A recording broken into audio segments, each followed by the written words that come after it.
Bonjour à tous, ravi de vous retrouver sur Monaco Info. Quels sont les titres qui font l'actualité monégasque de ces derniers jours? Éléments de réponse dans ce sommaire. Nous quitterons la Principauté le temps de deux reportages. Le premier sera consacré au déplacement du souverain dans le Valentinois. Le second vous permettra d'en savoir plus sur le voyage du couple princier en Haute-Corse, à Luciane, précisément, commune d'origine de la patronne de Monaco, Sainte Dévote. Retour sur le Rocher ensuite avec le gala de fin d'année de l'Académie Princesse Grace. Et puis place au football pour terminer avec le match qui a opposé Monaco au Mans et la belle victoire des Monégasques qui leur a permis de décrocher le titre de champion de la Ligue 2. À suivre dans un instant le déplacement de leurs Altesses Sérénissimes, le prince Albert II et la princesse Charlène en Haute-Corse à Luciane.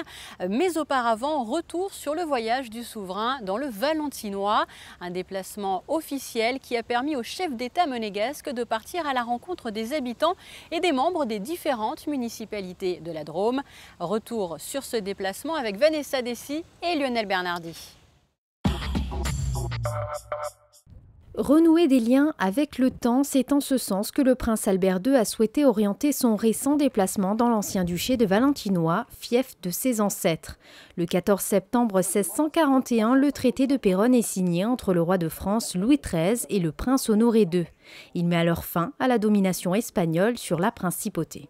La France est alors une puissance montante en Europe, la puissance qui va être la puissance dominante de l'Europe, et pour une petite souveraineté comme la principauté, il faut évidemment, pour sauvegarder, maintenir, garantir l'indépendance, se placer sous la protection de la puissance la plus forte. Et le roi de France, en application du traité signé à Péronne en 1641, accorde au prince de Monaco un certain nombre de fiefs, de terres en France, en compensation de la perte des fiefs que le prince avait auparavant dans le royaume de Naples sous domination espagnole. Et parmi donc ces fiefs, le plus important est le duché de Valentinois, dans la vallée du Rhône. Des péages notamment sur le Rhône fournissent un revenu important, et ce titre de duc de Valentinois permet au prince de Monaco d'accéder au plus haut rang de la noblesse du royaume, et en particulier, ce qui est très important, au Parlement de Paris. C'est à Chabeuil que le souverain a démarré sa visite officielle en découvrant l'ancien hôtel des Grimaldi, un vestige aujourd'hui habité. Puis c'est au pied d'un clocher datant du XIIe siècle que l'une des petites places de la vieille ville porte désormais le nom de Marie-Péline Grimaldi de Monaco. Elle était la fille d'Antoine Ier, la demoiselle de Chabeuil, ou plutôt la muse de Monaco, et restée célèbre grâce à la pièce de clavecin écrite pour elle par le compositeur François Couperin. Pour la ville de Chabeuil, cette visite représente un moment historique. Comme l'avaient vécu mes prédécesseurs, mais il y a très longtemps, puisqu'il y a 355 ans que nous n'avons eu la visite d'un souverain, prince de Monaco, ici à Chabeuil. Donc un moment très particulier. Le prince Albert II s'est ensuite rendu dans l'ancienne capitale du duché de Valentinois, Montélimar, une ville particulière puisqu'érigée en 1642 par son ancêtre Honoré II. Le souverain a pu ainsi découvrir le centre historique de la ville, acclamé par la population venue nombreuse. Puis il a enfin visité le fameux château des Adhémars. La ville de Montélimar a permis d'écrire une page de l'histoire de la principauté. Le prince Albert Ier et Émile Loubet avaient noué des liens forts, notamment lors de l'affaire Dreyfus. Émile Loubet, président de la République française à l'époque, avait été maire de Montélimar durant de nombreuses années. De leur solide relation naîtra le projet de fonder l'Institut océanographique. C'est pour cette raison que Montélimar tient une place particulière dans l'histoire des Grimaldi. Je le disais à Monseigneur il y a quelques instants, c'est pour moi la première visite d'un chef d'État ici à Montélimar. Et lorsque nous arrivons à lier notre histoire et puis notre modernité, notre développement, notre évolution, eh bien c'est quelque chose en tout cas auquel je suis très sensible, et partager comme nous l'avons fait une vision du développement de territoire, une vision de comment la société doit évoluer, comment la société partage et échange. J'ai trouvé que la relation, la vision qui était celle de son Altesse Sérénissime était véritablement très enrichissante et très intéressante. La visite officielle se poursuit à Buis-les-Baronnies. Le souverain a emprunté la promenade des Princes de Monaco. C'est la première fois depuis que le destin de Buis et de ses habitants s'est trouvé lié aux Grimaldi en 1642 que la ville reçoit un membre de la famille princière. Et en dernière étape de ce déplacement, le prince Albert II s'est rendu à Cré à l'occasion de la fête médiévale locale. Il a parcouru la vieille ville à la rencontre de ses habitants pour ensuite gravir la fameuse tour qui culmine à plus de 50 mètres, répertoriée aujourd'hui comme le donjon le plus haut de France. Cette tour est le seul vestige d'un important château qui a été détruit par Louis XIII qui le trouvait potentiellement dangereux. La tour a été épargnée et a servi par la suite de prison. La venue du souverain aujourd'hui est un grand événement pour la ville de Cré. C'est un événement dans l'histoire de la ville. Il y a des liens importants comme avec l'ensemble du duché de Valentinois, des liens très visibles encore aujourd'hui à Cré, avec la présence du blason des Grimaldi, avec des personnalités illustres de Cré. Je pense à Antoine de Pluvinel, écuyer d'Henri III, d'Henri IV et de Louis XIII, qui est un lien très fort dans l'histoire avec les Grimaldi. Et avant de quitter l'ancien duché de Valentinois, le souverain a tenu à découvrir une fonderie d'art. Elle a ouvert ses portes il y a plus de 20 ans. Forte de sa solide réputation, elle est désormais reconnue aux quatre coins de la France et bien au-delà des frontières nationales. C'est avec beaucoup d'émotion que le prince Albert II, ce samedi, a quitté les terres de ses ancêtres. C'est en quelque sorte un voyage dans le temps, mais c'est en célébrant cette histoire commune que nous avons eue pendant tant d'années avec ces terres un peu éloignées de la principauté, mais c'est aussi voilà, l'occasion de célébrer ces liens, mais aussi l'occasion de, pourquoi pas, entrevoir des projets d'avenir. Et je crois que c'est formidable de pouvoir s'imprégner non seulement de ce patrimoine et de le valoriser et de voir les efforts qu'ont fait toutes ces communes pour justement mettre en valeur leur patrimoine, mais aussi pour mettre en valeur leurs atouts actuels et leurs atouts touristiques, culturels, et puis aussi pour pouvoir voir avec eux quels sont leurs projets d'avenir. Et je crois que c'est vraiment, ça a été un séjour d'une grande émotion, d'une grande joie, et j'étais très heureux d'aller à la rencontre de la population de toutes ces villes et de toute cette région. Et c'était pour moi l'occasion, bien sûr, de mieux connaître et de renouer ces liens. Le souverain s'est ensuite envolé pour Luciana, en Corse, pour assister au pèlerinage dédié à Sainte Dévote. Vous venez de l'entendre dans ce reportage, le prince Albert II a ensuite rejoint la Corse avec son épouse, la princesse Charlène. Le couple princier a notamment assisté sur l'île au pèlerinage dédié à Sainte Dévote, la patronne de Monaco. Retour sur cet événement avec Émilie Rousseau et Serge Prémont.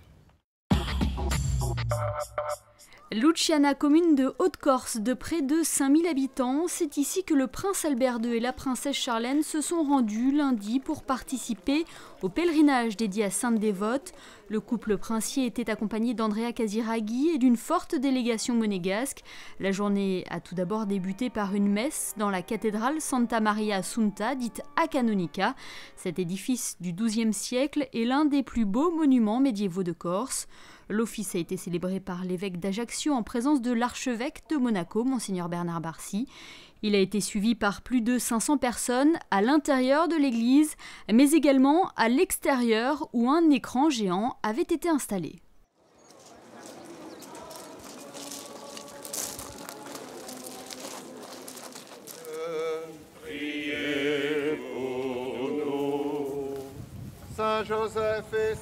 Leurs Altesses Sérénissimes ont ensuite participé au pèlerinage dédié à Sainte Dévote, un moment privilégié de rencontre autour d'un passé commun. En effet, Sainte Dévote est également la sainte patronne de Corse. 40 pèlerins monégasques ont suivi cette procession autour de la Canonica.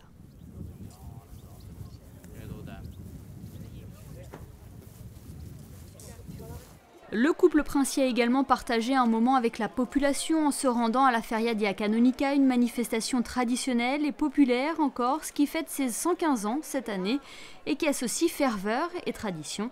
Le prince souverain et la princesse ont reçu sur place un accueil très chaleureux. Ils ont notamment pu goûter les différentes spécialités corses.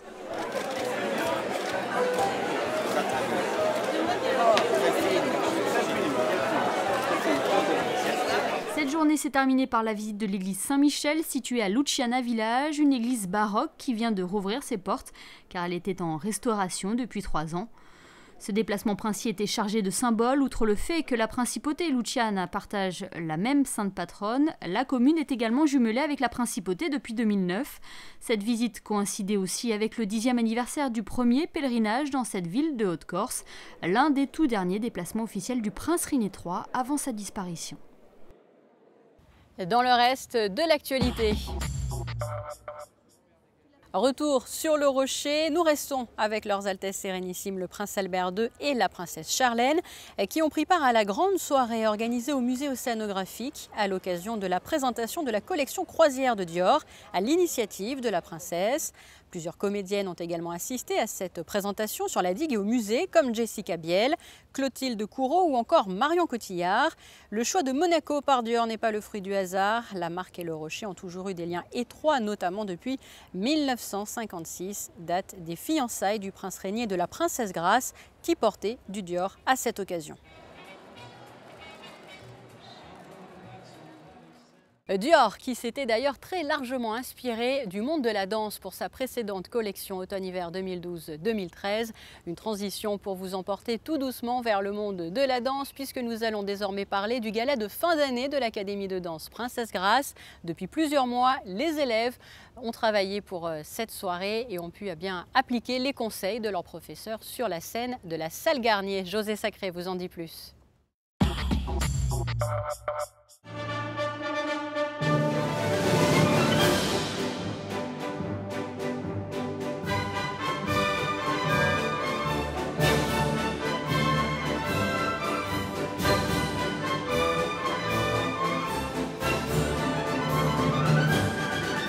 Les 16 et 17 mai 2013, les 41 élèves de 10 nationalités différentes, danseuses et danseurs de la prestigieuse Académie de danse Princesse Grace, ont présenté leur gala de fin d'année scolaire dans la mythique salle Garnier.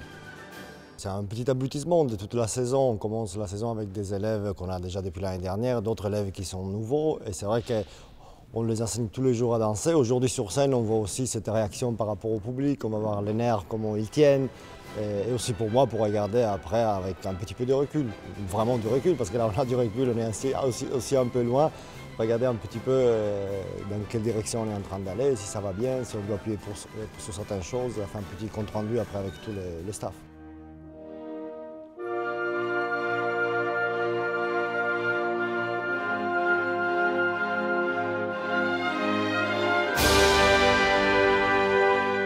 Cette école fait partie de la compagnie des ballets de Monte-Carlo. Absolument, c'est l'idée vraiment de ce pôle danse maintenant qui réunit l'Académie Princesse Grace, le Monaco Dance Forum et les ballets de Monte-Carlo, et qui est une structure unique au monde, mais comme Monaco est un pays unique au monde, qui permet à la fois de s'occuper de la formation des danseurs, la création évidemment et la diffusion de l'art chorégraphique au travers de la compagnie, et puis l'accueil de compagnies extérieures qui permettent au public de s'enrichir au niveau des propositions chorégraphiques tout au long de l'année.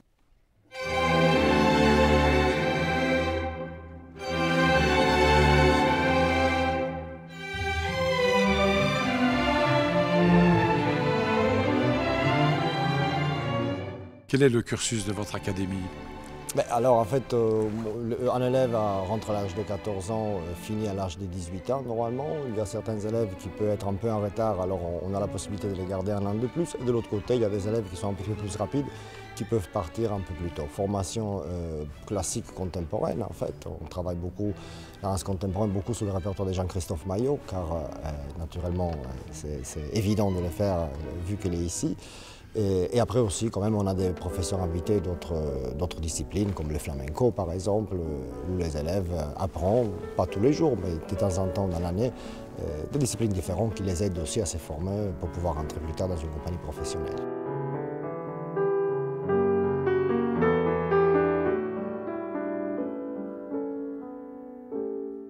Imaginez l'année dernière, j'ai dû voir 8000 danseurs pour en prendre 3. Donc il n'est pas garanti que ces élèves-là puissent intégrer l'école, la compagnie des ballets de Monte-Carlo. Donc on s'est fixé comme objectif de surtout avoir pour ambition, comme c'est une école professionnelle, de pouvoir placer tous ces enfants dans des compagnies autour du monde et à la différence donc de beaucoup d'écoles, de ne pas être exclusivement liés à la compagnie des ballets de Monte-Carlo.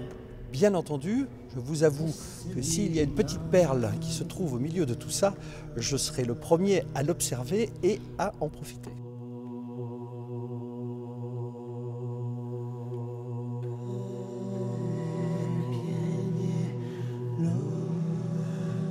Certains danseurs de votre compagnie s'essaient au métier de chorégraphe. Ils ont là aussi des jeunes élèves avec qui ils peuvent travailler.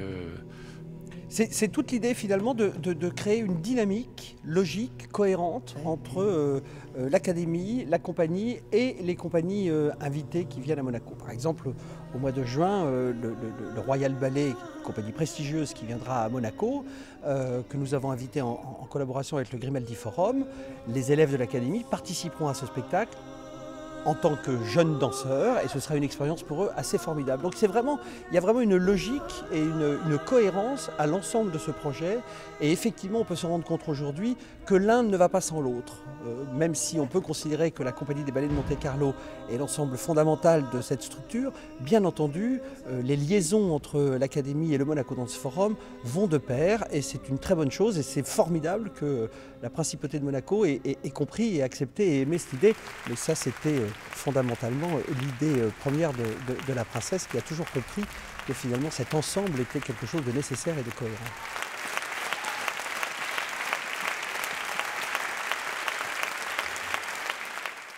La fin de semaine dernière aura aussi été marquée par une belle soirée au Stade Louis II, pluvieuse mais belle. Les Rouges et Blancs ont remporté leur rencontre face aux joueurs du Mans et ont ainsi fêté le titre de champion de Ligue 2 et la remontée de l'ASM FC en Ligue 1. Malgré la pluie, les supporters n'ont pas boudé la soirée et ont félicité Claudio Ranieri et les joueurs. Je vous propose d'écouter quelques réactions recueillies par Frédéric Elion.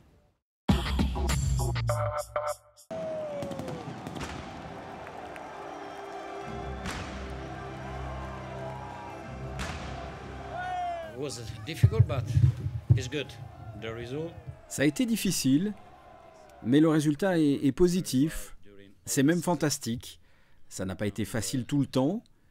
Bien sûr, on ne pouvait pas être au top à chaque fois, être au plus haut niveau, mais dans l'ensemble, nos performances étaient bonnes. Our performance was every match good.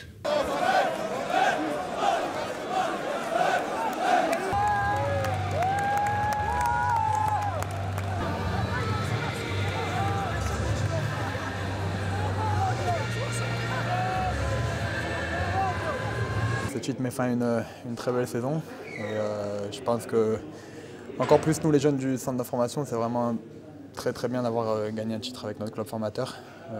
Ça nous ajoute une ligne à notre palmarès et on est vraiment tous très heureux d'avoir eu ce titre, même si à la fin c'est vrai que ça a été assez difficile.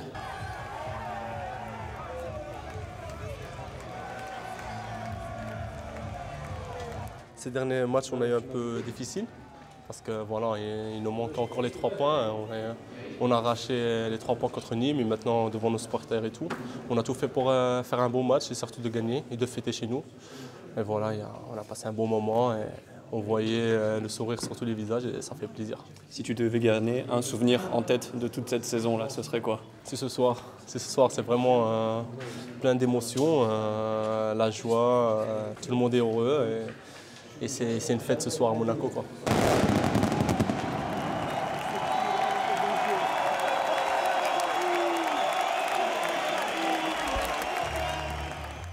Autre information liée au football, sachez que l'ASM FC a décidé de saisir le Conseil d'État. 2 recours ont été déposés puisque le club entend démontrer que la décision de la LFP d'imposer à l'ASM FC de déplacer son siège en France viole plusieurs principes fondamentaux du droit français et du droit européen. Du football, il en sera également question dans notre prochaine édition avec le match caritatif organisé au Stade Louis II de la Star Team. Chaque année, on se réunit au Stade Louis II pour cette belle opération dont nous vous parlerons dans notre prochaine édition. Une information qui m'amène à vous parler de Formule 1 justement. Les essais et le Grand Prix seront diffusés sur Monaco Info, sur la chaîne numéro 8 en HD dès jeudi 8h30. Sachez que les courses ne concernent pas uniquement la Formule 1, au programme également la GP2, Porsche et Formule Renault, à suivre donc sur votre chaîne Monaco Info.